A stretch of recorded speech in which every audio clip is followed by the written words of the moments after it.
Então vamos lá, né? Então eu vou falar um pouquinho para vocês sobre as inovações na arte a partir do século XIX, somente na Europa, né? Essa transformação que teve aí a partir desse contexto cultural e artístico. Todo mundo está vendo o slide aí tranquilamente, inteiro, não está cortado, não? Responde aí, por favor. Tá dando para mim, Fernando. Tudo de Tá, boa. tá ok, então, obrigado. Então, o que acontece? Então, nós temos aí o predomínio do neoclassicismo ou academicismo, né? Por que esse termo utilizado? Né? Neoclassicismo, academicismo.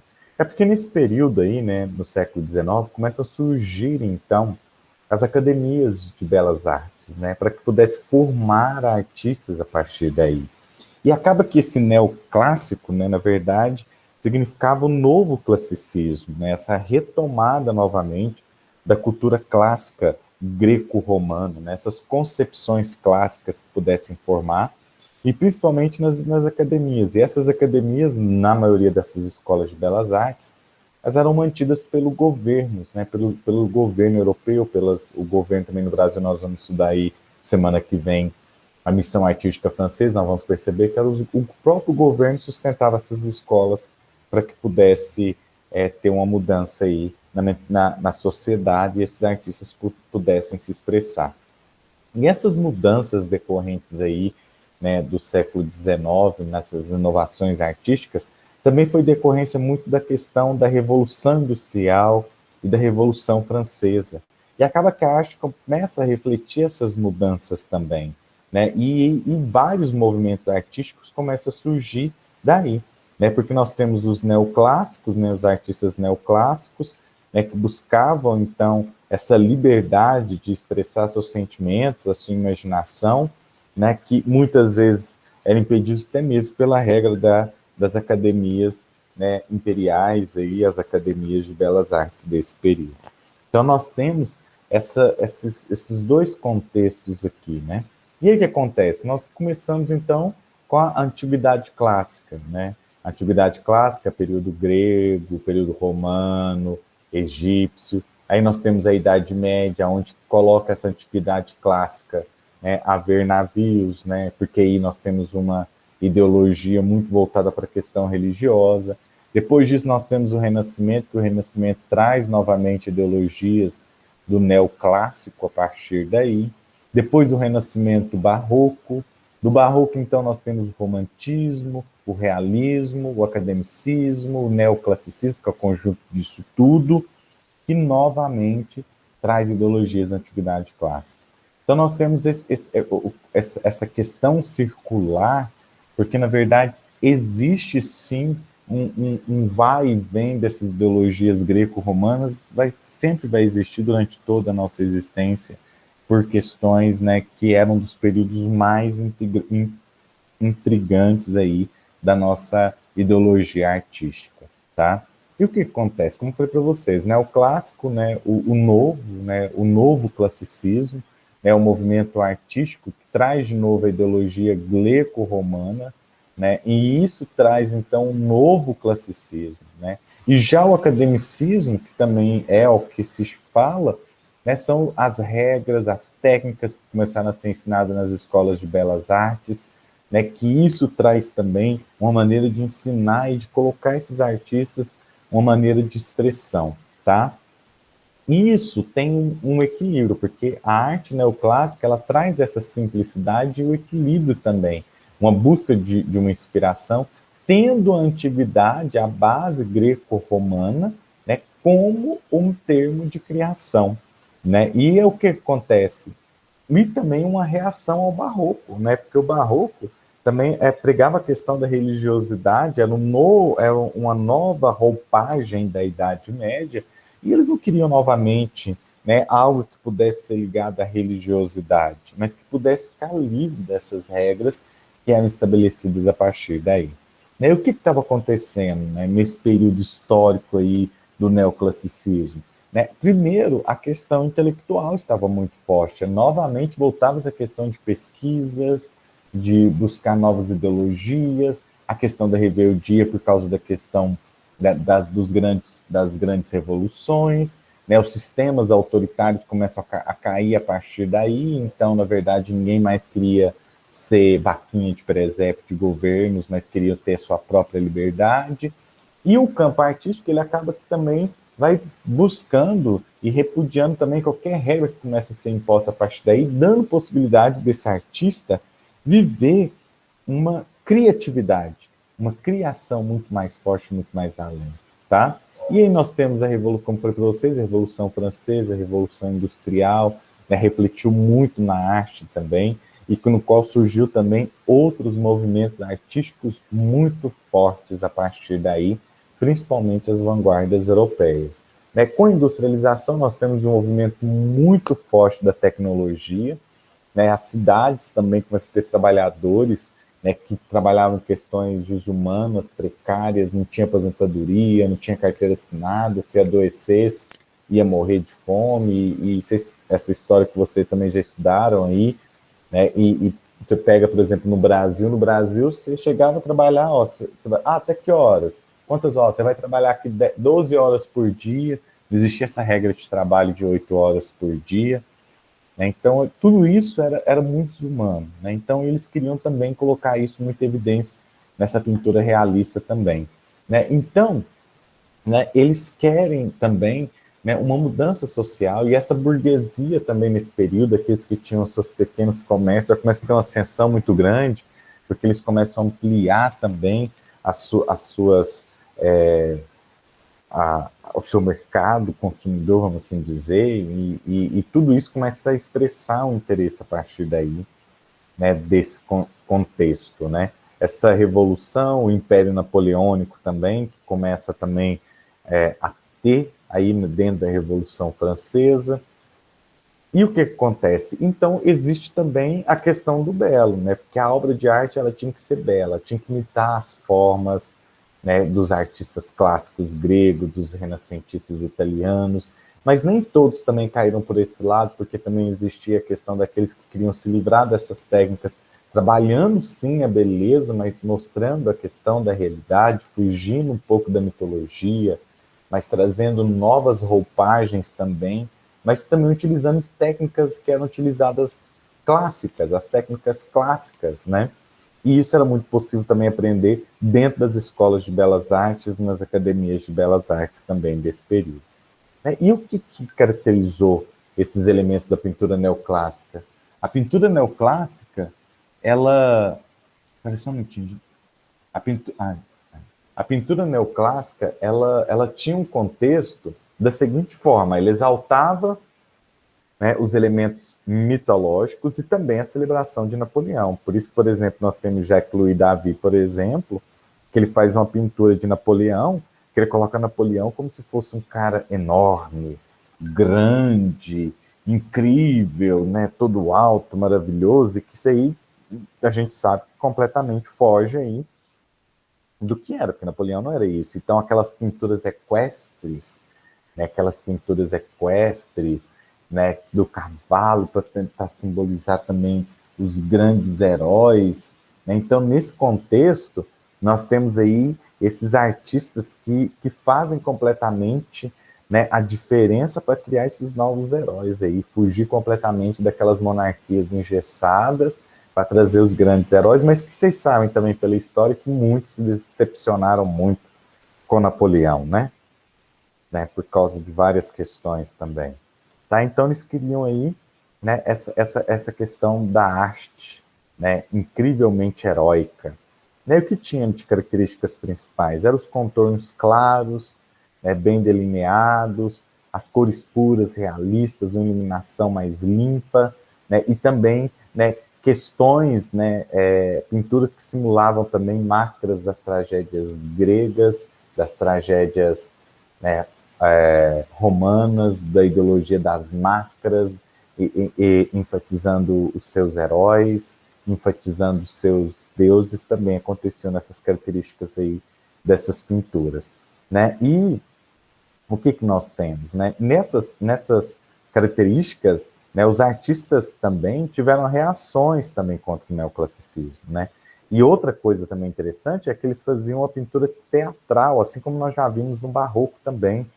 né, que uma beleza estatutária, aquela beleza do corpo perfeito, mas que pudesse transmitir uma mensagem bacana, né? E então as figuras, por exemplo, que aquela cena foi retratada naquele exato momento, colocando realmente uma encenação teatral em evidência a partir daí, né? Enquadramentos na questão da pintura, na questão dos projetos arquitetônicos, se preocupava com todo o conjunto que estava ali, né? E as túnicas, capas tinham seus drapeados, né? As formas do corpo também tinha também que serem cobertas em algumas das suas pinturas, outras ficavam à mostras, luz artificial, né? Que também criava então esse ambiente teatral dentro da pintura a partir daí, tá?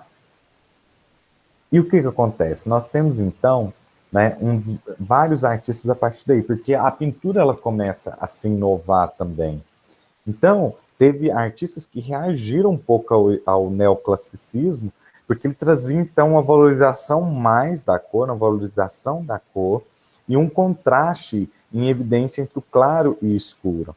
Então, muitos se colocavam a contrário ao neoclassicismo, porque eles queriam retratar os fatos da época e não a mitologia grega.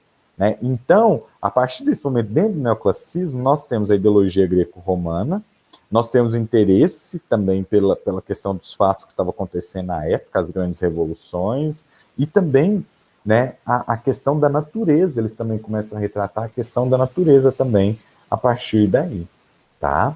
Então, aí nós temos Delacroix. Delacroix, né, foi um dos grandes artistas desse período, né, e Delacroix, ele trabalhava essa agitação nas ruas, né? Ele era francês, Eugène Delacroix, né? Ele viveu experiências maravilhosas, né? Então ele foi para o norte da África, ele foi para Marrocos, ele foi, né, visitou o continente africano, ele documentou tudo por meio da pintura, hábito de pessoas, ele documentava, né, os costumes das pessoas. E o que mais interessante é que ele gostava de retratar o que estava acontecendo na rua, a agitação da rua, a agitação das pessoas, essas evoluções que as pessoas tinham, né, a vontade de ter uma vida melhor. Então, uma das pinturas que mais chamam a atenção dele até hoje, o quadro mais conhecido dele até hoje, é A Liberdade Guiando o Povo, que está muito centralizada nos livros de história, né, que é interessante. Primeiro, né, porque a pintura ela celebra a Revolução de 1830 na França. E ele traz uma alegoria muito interessante. O que é essa alegoria? É essa mulher aqui, né, representando a liberdade. Porque a liberdade não tem forma, como eu já expliquei para vocês, é uma alegoria, né, representando a liberdade.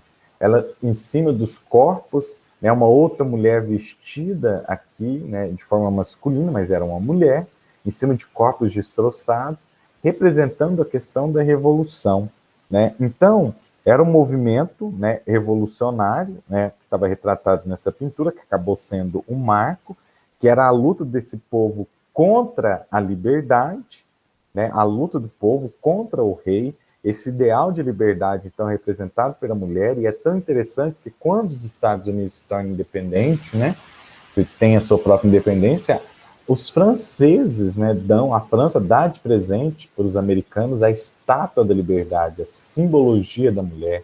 E aqui nós vemos o colo desnudo, essa representatividade, a triangulação muito trabalhada também, que nós já estudamos aí no Renascimento, né, esse trabalho da triangulação. Então, o que acontece? Esse contexto histórico muito fortemente trabalhado através dessa pintura, né, e carregando também a bandeira aí, simbolizando a francesa azul, vermelha, branca, né, que simboliza aí os ideais também de liberdade, igualdade, fraternidade, né? Por isso que a bandeira ela está no ponto mais alto do quadro também a partir daí, e acaba sendo o centro do observador. E a gente traz aqueles elementos novamente, como nós já estudamos no Renascimento, essa triangulação. E aí nós temos essa releitura, né? Opa, deixa eu voltar. As releituras também da Liberdade Guiando o Povo, né?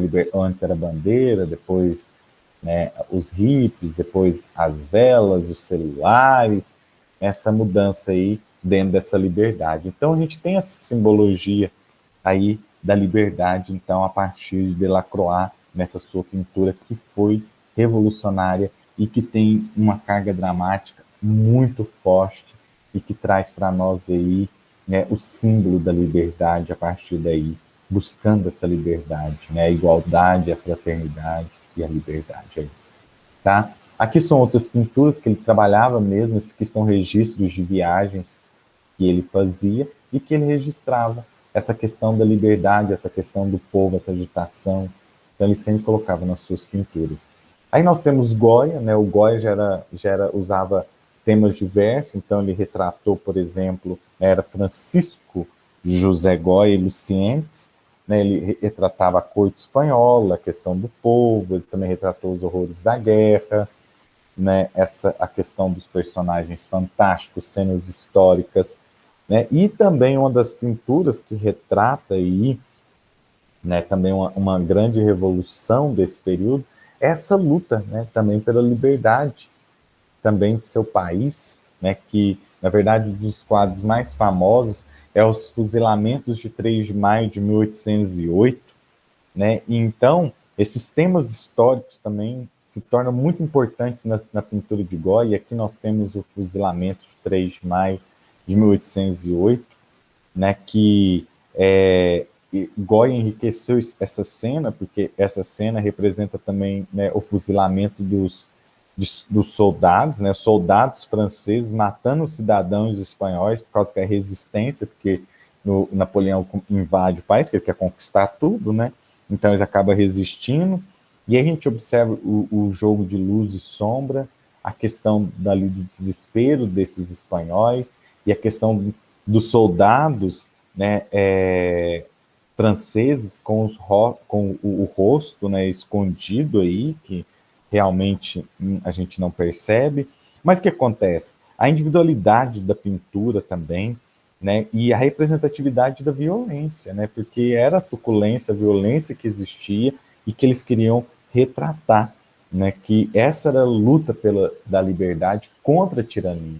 Então era isso que Goya também queria retratar nas suas pinturas, apesar que ele também pintava muito a questão da corte espanhola, né? Ele pintava muito, né, a riqueza também, né, o cotidiano do povo, né, da Espanha, como nessa pintura aqui, por exemplo, assim como também a Inquisição de Goya, né, que também é outra pintura que ele retrata também um momento muito sofrido da sociedade também, né, que de Santa Inquisição não tinha nada, né, era um pretexto para aniquilar aquilo que era contra a ideologia cristã do período, né, a família burguesa também de Goya, você percebe, né, uma, uma presença muito forte, né, do amarelo, do dourado, né, que trazia essa questão da representatividade da riqueza da família burguesa desse período também, tá? E aqui mais uma pintura que também retratava também pessoas cotidianas, como prostitutas, mulheres da vida, cortesãs desse período. E o retrato social, né, da Espanha, que também foi muito fortemente retratado por Goya, tá? Outra coisa também que é interessante, que além de tudo, né, ele também retratava a questão dos mortos, né, aqueles que muitas vezes eram contra algum determinado regime, né, daquele período, como aconteceu no Brasil com Tiradentes, que o corpo dele foi esquartejado em várias estradas, ele também retratava isso também em alguns grafites que ele fazia também, e que encontra-se muito a questão de enforcamento, o prazer, né, de ver, às vezes, a morte de determinada pessoa. E, às vezes, né, gente, eles, antes de matar enforcado, eles capavam, né, a pessoa. Era uma coisa horrorosa também.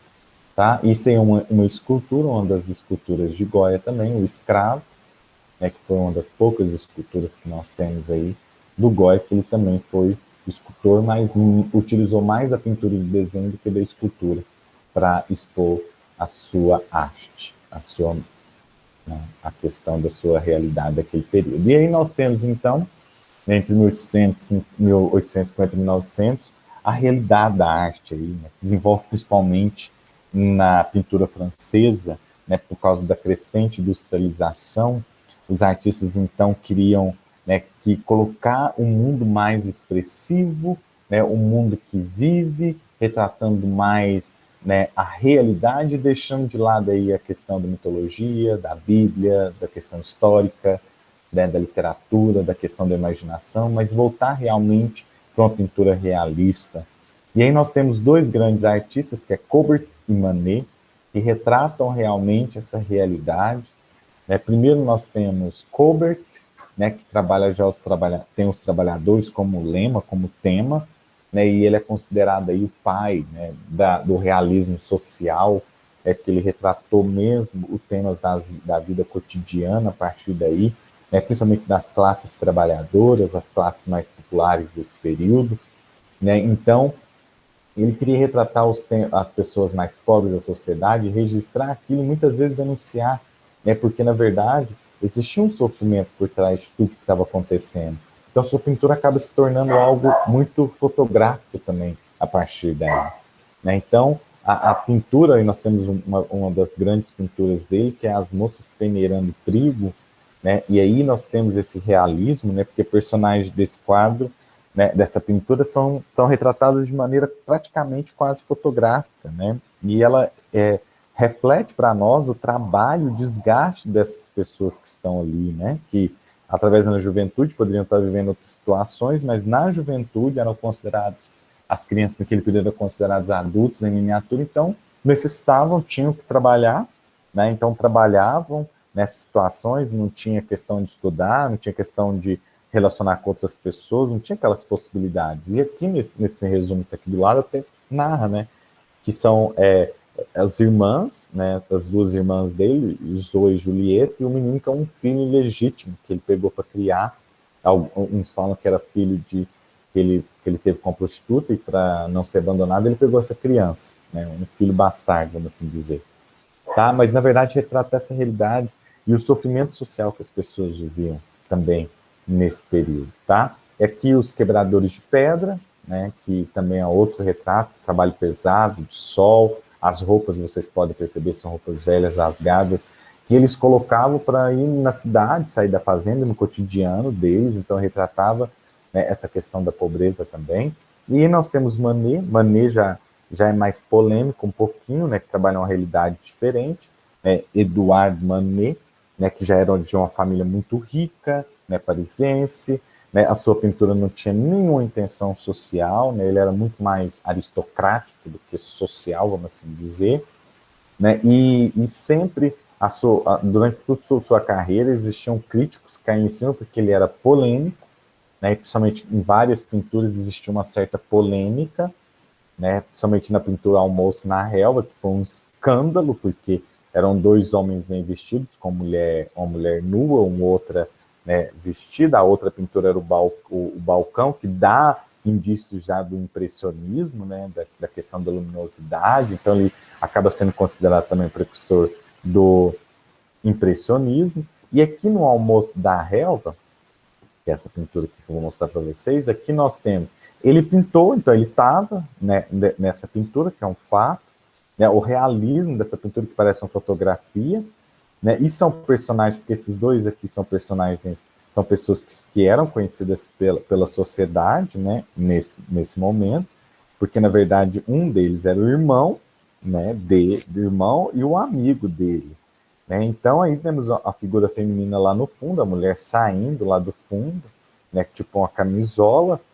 Né? Então o que acontece? Isso e outra mulher nua, presente, com frutos, né, representando aqui do lado aqui a natureza morta, com frutos jogados ao chão, alimentos, mas na verdade a preocupação aqui era outra coisa, né?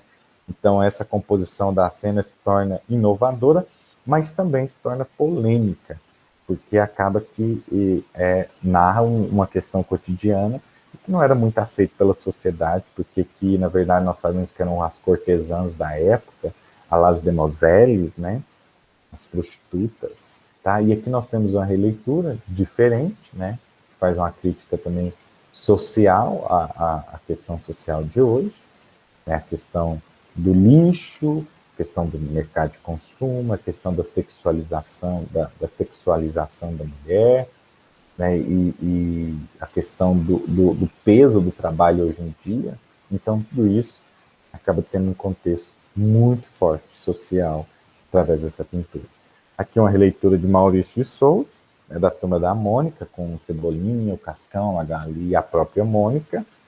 Muito bacana isso também, que ele tem várias releituras a respeito disso. Aqui uma de Vicente do Rego Monteiro, já com formas mais arredondadas, mas fazendo uma outra crítica também, né, social, a questão da comer, comer, comer, né?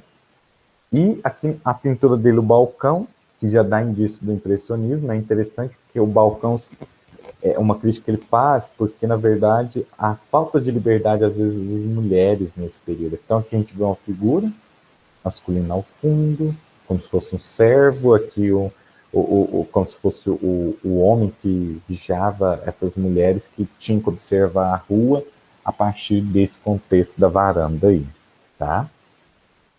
E aí aqui nós temos a comparação de Magritte, que também faz uma crítica. É como se fossem pessoas que não tivessem liberdade alguma e que vivessem um contexto que fossem vigiadas o tempo todo. Interessante isso, né? E aí nós temos a paisagem também como tema da pintura, como falei para vocês, e a paisagem se torna também, desenvolve por causa da questão da revolução, né? Da questão da força das máquinas, né? Além de tudo tem a questão de retratar a natureza agora mais forte, uma natureza que também está respondendo e às vezes está sendo destruída também. Então, as variações, as cores da natureza, que também é muito retratado no impressionismo.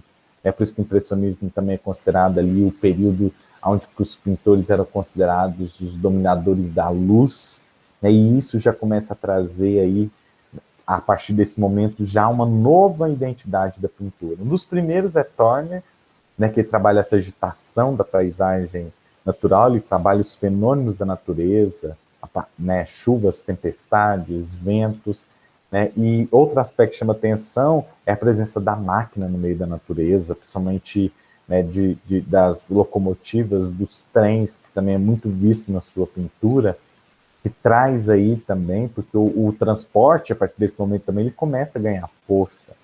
E aí as pessoas começam a utilizar o trem para que pudesse ser uma forma mais segura de viajar, em vez de pegar estradas e viver aí através, correndo o risco dos saqueadores, tá? E ele retrata isso na sua pintura.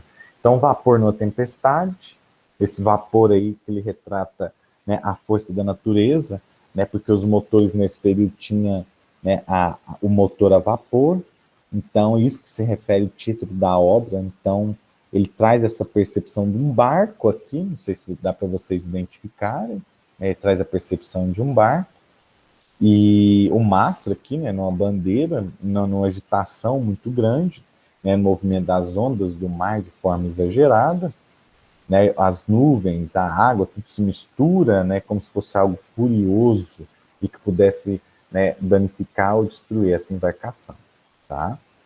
Chuva, Vapor e Velocidade é outra obra dele, né, que aí você vê a questão da locomotiva, do trem aqui, né, como se você pudesse perceber que está começando a iniciar um viaduto aqui, mas de forma muito imperceptível, né, porque, na verdade, ele preocupava mais com a questão da cor, né, que aqui a gente tem um viaduto, aqui nós temos um outro aqui também, né, com a cor, né, e mais a presença da máquina, né, registrando esses momentos aí dessa invasão da máquina no espaço cotidiano das pessoas. Constable, né, que já trabalha a questão dos lugares mais naturais, ele, né, retrata muito, né, nas suas pinturas o lugar onde que ele nasceu, onde que ele cresceu, ele trabalhava do lado do pai, então ele era muito sentimental nas suas pinturas, como, né, essa pintura, né, a Carroça de Feno, né, que ele usa muitas cores, né, que ele já vivia com contato direto na natureza, então ele coloca com muito detalhe essa vivacidade quase fotográfica nessa pintura, né, refletindo a luz do céu, né, a reflexão da imagem também como se fosse espelho na água, essa luminosidade mais serena, né? Então ele foi considerado um pintor de paisagens muito importante, né? E também dá a ideologia do impressionismo a partir daí. Tá? E aí nós temos também uma grande inovação na escultura a partir daí, né, que é Rodin. escreve Rodin, a gente fala Rodin, né, que é a inovação na escultura nós temos Rodin, porque despertou muita polêmica, né, as suas esculturas, né, porque né, o seu trabalho já tinha uma tendência realística muito grande, né, e sempre na sua pintura já começa a ter uma ideologia também do impressionismo, então ele tem vários conjuntos escultóricos e também várias esculturas que chamam atenção, um deles é Os Burgueses de Calais, né, que esta obra é uma obra, né, magnífica, que narra um episódio da Guerra de 100 Anos entre a França e a Inglaterra, e o que é mais interessante é que o artista ele coloca no momento em que os 6 homens mais ricos da cidade francesa de Calais, se dirigem aos ingleses, né, apresentando-se para morrer, para que não pudesse ser destruída a cidade de Calais. Então, eles se sacrificam para salvar a sua própria cidade. Né? Então, linda a dramaticidade dessa obra. E aqui, né, outra percepção, para vocês darem uma olhada. E aqui o Pensador, que também é uma obra famosa, que muito feita e muitas releituras são feitas a respeito dessa obra, e retrata o ser humano, né, na sua ação de pensar, né, o que será que ele está pensando, o que será que está acontecendo, o que está vivenciado aí, né, a postura da cabeça, a postura das mãos, muito bem elaboradas também por Rodin. Aí nós temos mais outros 2 exemplos, que é a Ídolo de Chelles e o Beijo, de 1886. Então, são, né, obras, né, e são essa evolução artística que traz um contexto completamente diferente a partir daí. Alguma dúvida? Alguém? Alguma dúvida? Alguma pergunta? Meus queridos, tudo tranquilo? Tudo? Então, um beijão para vocês e até a próxima aula, se Deus quiser, tá?